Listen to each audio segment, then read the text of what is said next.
എങ്ങനെയാണ് വിശുദ്ധ യൗസേപ്പ് നന്മരണത്തിന്റെ മധ്യസ്ഥനായത്? എങ്ങനെയായിരുന്നു വിശുദ്ധന്റെ മരണം?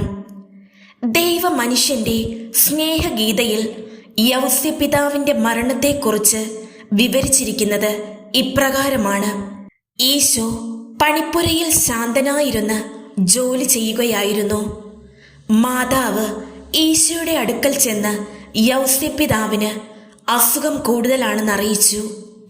അപ്പോൾ ഈശോ പണി നിർത്തി അമ്മയുടെ തോളിൽ പിടിച്ച് സമാധാനിപ്പിച്ചുകൊണ്ട് അപ്പയുടെ അടുക്കലേക്ക് ചെന്നു.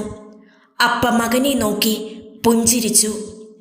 ഈശോ വേഗത്തിൽ തൻ്റെ പിതാവിൻ്റെ ശരീരം സ്നേഹത്തോടും സൂക്ഷ്മതയോടും കൂടി പൊക്കി മെല്ലെ കിടക്കയിൽ കിടത്തി. മാതാവ് അദ്ദേഹത്തിൻ്റെ വിയർപ്പെല്ലാം തുടച്ചു കൊടുത്തു.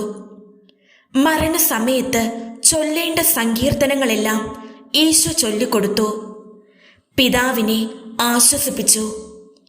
യൗസേപ്പിതാവിൻ്റെ മരണസമയം അടുത്തു. അദ്ദേഹം നിറകണ്ണുകളോടെ മാതാവിനെയും യൗസേപ്പിതാവിനെയും നോക്കി. ഈശോ നമ്മുടെ കൂടെയുണ്ടെങ്കിൽ നമുക്കൊന്നിനെയും ഭയപ്പെടേണ്ട എന്ന് മാതാവ് പറഞ്ഞു. അവസാനം യൗസേപ്പിതാവിൻ്റെ കണ്ണുകൾ അടഞ്ഞു. യൗസേപ്പിതാവിൻ്റെ കണ്ണുകൾ അടഞ്ഞപ്പോൾ ഒരു മനുഷ്യൻ എന്ന നിലയിൽ ഈശോ കരഞ്ഞു. എൻ്റെ കളിക്കൂട്ടുകാരൻ പോയി. ഞങ്ങളുടെ വീട് ശൂന്യമായി ഒരു ചെറിയ കുട്ടിയായിരുന്നപ്പോൾ ആ വക്ഷസിൽ ഞാൻ എത്ര തവണ ഉറങ്ങിയിട്ടുണ്ട്. ഇങ്ങനെ പോയി ഈശോയുടെ ചിന്തകൾ.